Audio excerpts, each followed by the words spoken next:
देखिए, reflexive, symmetric, transitive और equivalence relation के एग्जाम्पल्स में से एक एग्जाम्पल सौतुल्य, सममित, संक्रामक तथा तुल्यता संबंध में से एक उदाहरण समझते हैं जरा।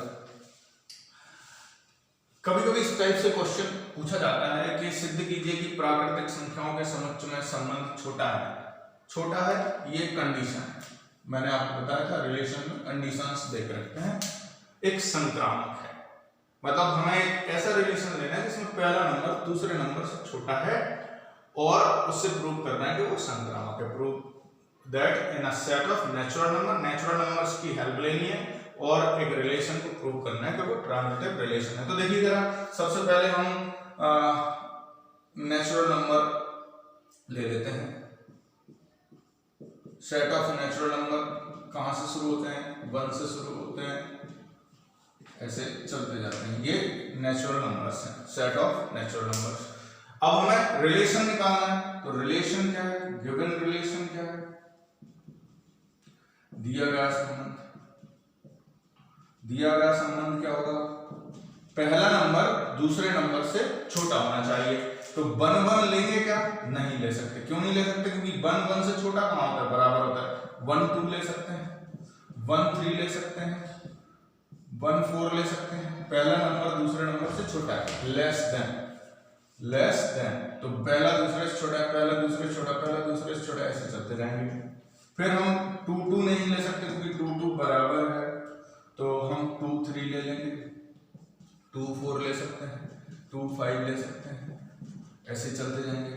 3 1 नहीं ले सकते। क्यों नहीं ले सकते? क्योंकि 3 1 से बड़ा है। पहला नंबर दूसरे से छोटा होना चाहिए, यानी कि 3 4 ले सकते हैं। 3 3 भी नहीं ले सकते हैं, 3 3 भी नहीं ले सकते। क्यों नहीं ले सकते? 3 3 बराबर है। 3 4 ले लेंगे, 3 5 ले लेंगे, 3 6 ले लेंगे, ऐसे चलते जाएंगे। हमें प्रूव करना है क्या ये ट्रांजिटिव है, क्या ये ट्रांजिटिव है। अगर ये ट्रांजिटिव है तो देखिए जरा, फॉर ट्रांजिटिव संक्रामक के लिए, ट्रांजिटिव संक्रामक के लिए देखें, संक्रामक के लिए क्या है?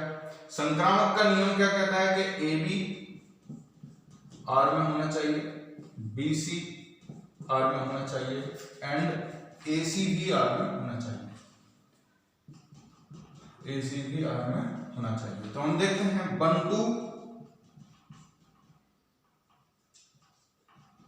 2 आर में है, 2 3 आर में है, क्योंकि ये भी छोटा है इससे, ये भी छोटा है इससे, तो 1 3 यानी कि 1 भी तो छोटा होता है 3 से, 1 3 भी आर में है, तो 1 3 भी आर में है। इसका मतलब होगा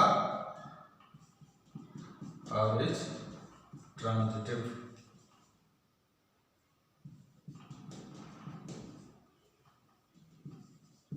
और संक्रामक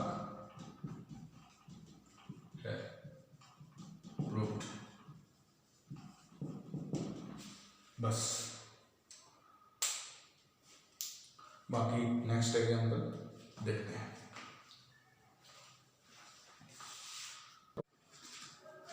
देखिए एग्जाम्पल 2 को समझते हैं।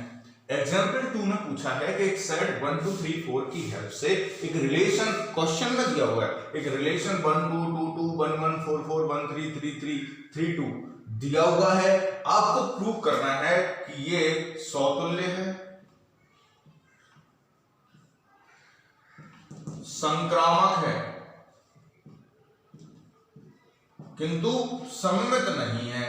ये आपको प्रूव करना है। सौतुल्य है, संक्रामक है किंतु सममित नहीं है। तो जरा देख लेते हैं सौतुल्य होने के लिए क्या क्या होना चाहिए। सबसे पहले फॉर रिफ्लेक्सिव, सौतुल्य होने के लिए समझिए जरा,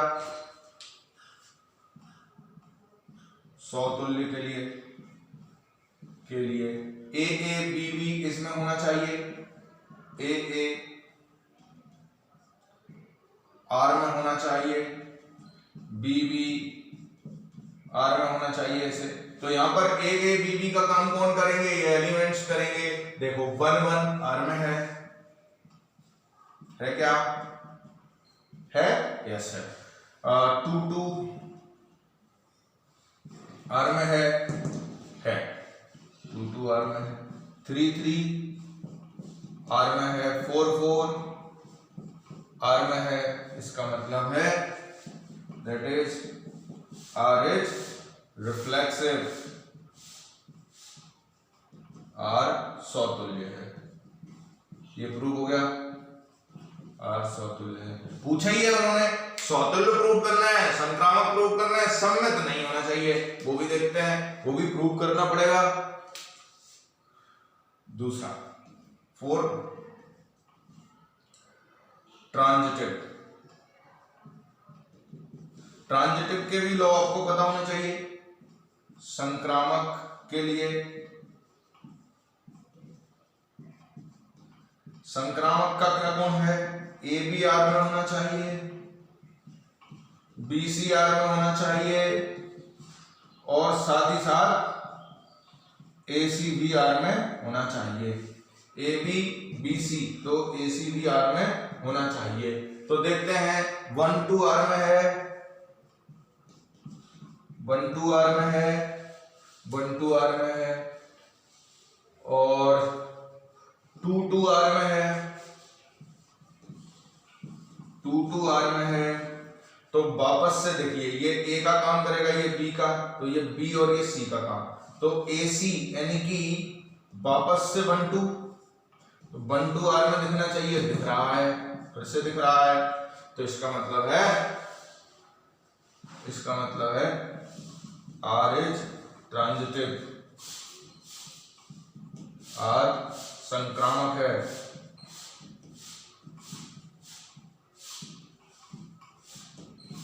प्रूव्ड।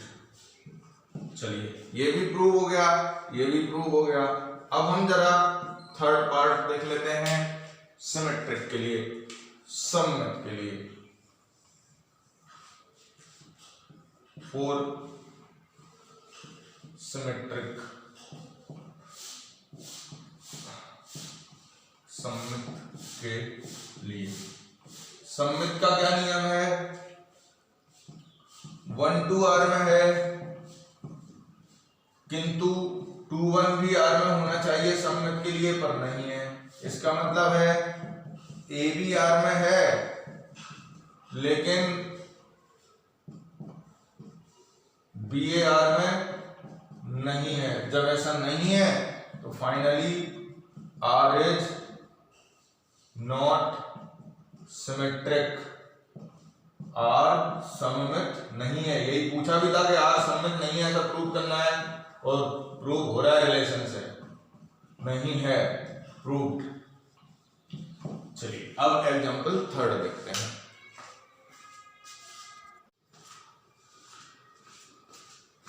देखिए एग्जांपल थर्ड समझिए। एग्जांपल थर्ड में पूछा है कि T is the set of all triangles, मतलब T एक ऐसा सेट है जिसमें विश्व के सारे ट्रायंगल्स आ गए। जितने भी मैथमेटिक्स में ट्रायंगल्स के बारे में बताया जाता है वो सभी के सभी ट्रायंगल T नाम के सेट में एग्जिस्ट करते हैं। और वो जो है वो सारे ट्रायंगल्स प्लेन पर बने हुए हैं। R के अंदर उन ट्रायंगल्स को उठाना है, यहां A और B ट्रायंगल्स हैं भैया, A और B क्या है? ट्रायंगल्स हैं। तो R रिलेशन के अंदर ऐसे ट्रायंगल्स को उठाना है कि पहला ट्रायंगल दूसरे ट्रायंगल के जैसा हो, वो सारे जोड़े उठाने। इसमें सारे आ गए तो उनको जब ट्रायंगल एक ट्रायंगल दूसरे ट्रायंगल का जो जैसा हो रहा था वो वाले इसके अंदर चुन के लिख दिए गए। तो अब बताना है आपको, प्रूव करना है कि R रिफ्लेक्सिव यानी कि सौतुल्य है, सममित यानी कि जो है सिमेट्रिक है और ट्रांजिटिव यानी कि संक्रामक है। ये आपको बताना है। देखें कैसे बताएंगे। सबसे पहले हमें जो दिया है उसके बारे में जानते हैं। क्या दिया है? T एक ऐसा सेट है जिसमें सभी त्रिभुज आते हैं, ऑल ट्रायंगल्स, सभी प्रकार के त्रिभुज इसके अंदर आ रहे हैं। सभी प्रकार के त्रिभुज इसके अंदर आते हैं T के अंदर। हमें R के अंदर किसको चुनना है? ए और बी नाम के ऐसे ट्रायंगल्स को चुनना है कि ए बी का कॉन्ग्रुएंट हो, यानी कि ए बी का जैसा हो, सर्वांग सम हो, सारे अंग समान हो, ऐसा हमको चुनना है। चलिए देखते हैं, हमें प्रूव करना है कि रिफ्लेक्सिव। तो सबसे पहला case for reflexive,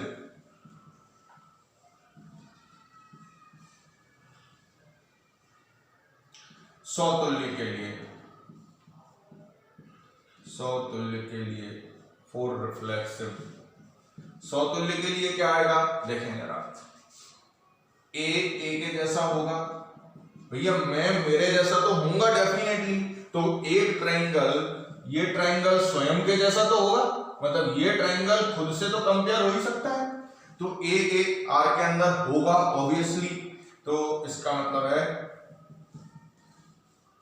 are is reflexive, R सौतुल्य है। क्यों? क्योंकि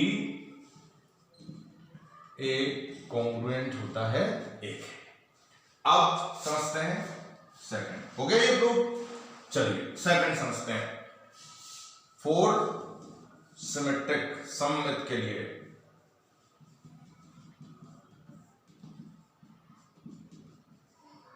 सममित के लिए, तो सममित के लिए क्या होगा, इफ यदि ए बी आर के अंदर है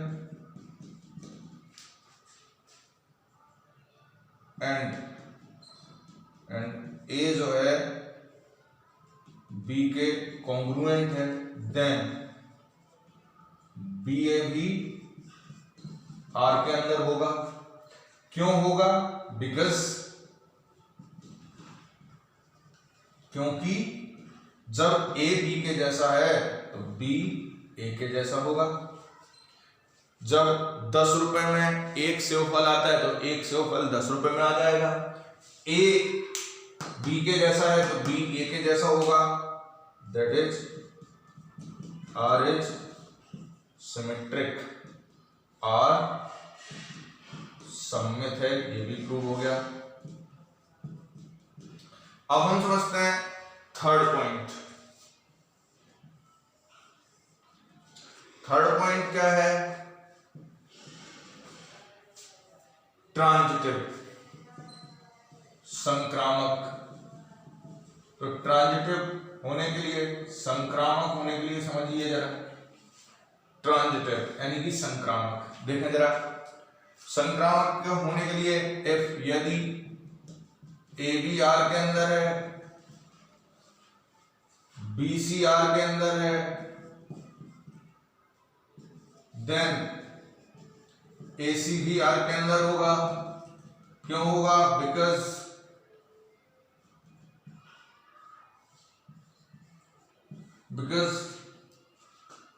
ए बी के कॉन्ग्रुएंट है, बी सी के कॉन्ग्रुएंट है, तो भैया ए बी के जैसा है, बी सी के जैसा है, तो definitely A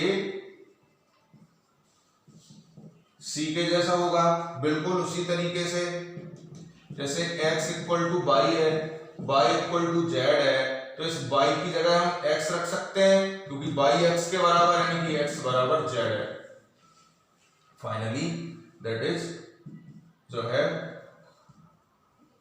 that is R is transitive, R संक्रामक है, आर संक्रामक है। ये भी प्रूव्ड हो गया, पूरा ही प्रूव्ड हो गया। अब आगे समझिए जरा, जल्दबाजी में करें, समझिए जरा। इक्विवेलेंस रिलेशन, सौतुल्य, तुल्यता संबंध क्या होता है? तो तुल्यता संबंध के बारे में आपको बताया था कि जो सिमेट्रिक हो, रिफ्लेक्सिव हो, ट्रांजिटिव हो, जो रिलेशन सौतुल्य, सममित और संक्रामक हो, तो उसे तुल्यता संबंध यानी कि इक्विवेलेंस रिलेशन भी कहते हैं। तो फाइनली ये जो रिलेशन आर दिया है, R is also equivalence relation, R तुल्यता संबंध रखता है, आर तुल्यता संबंध है, तुल्यता संबंध। तो कभी कभी ये प्रूव करने को आ जाएगा तो आपको तुल्यता के लिए अलग से कुछ नहीं करना, तीनों ही प्रूव करने हैं बस ठीक है। बाकी आपको क्वेश्चंस व्हाट्सएप के जरिए मिल जाएंगे। आप मुझे व्हाट्सएप करके, मैं व्हाट्सएप नंबर वीडियो में नीचे दे रहा हूं, उसके जरिए आप मुझसे रिक्वेस्ट पे मांग सकते हैं। Thank you.